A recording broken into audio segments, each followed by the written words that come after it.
the division that the issue of migration and asylum system is creating across this country. Unlike him, unfortunately, I am the one that is regularly called a and told to go back home. This here is what is called weaponizing your identity to deflect from valid criticism from the racist policy that you're trying to roll out and pass on as something unifying and beautiful. An immigration policy that has the full support of Tommy Robinson, a literal fascist.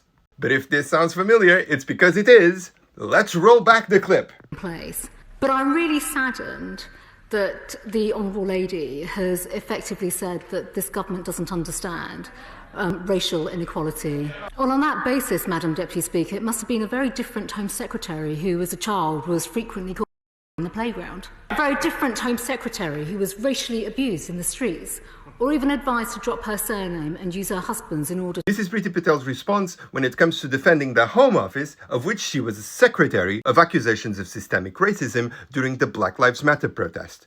Rolling on to 2023, and then we have Shabana Mahmood, who actually did a 2-in-1. During the second reading of her illegal migration bill, she, on one hand, reminded everyone that she was the daughter of immigrants, then stated something on the lines of how she wasn't going to be patronized on what views a person of her background should have.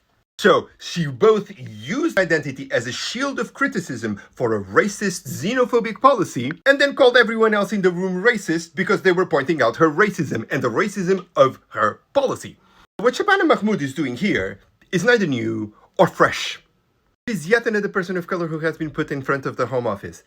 An organization of government that is systemically racist, systemically dysfunctional, and systemically cruel. This here is supposed to be a left-wing person that is at this moment proposing that the same Home Office that is unable to trace who comes in and who comes out of this country takes on the responsibility of stealing away from the most vulnerable people in the world, the asylum seekers, that she does not offer a legal path to come into the UK of any valuable that they have.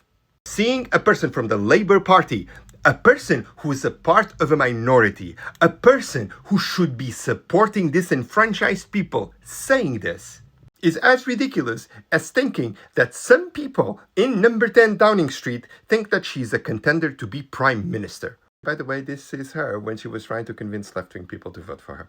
Myself personally, as a Labour backbench Member of Parliament, I do support a general amnesty for all people who are already in the country so they can regularise their status and start playing a full part in British society.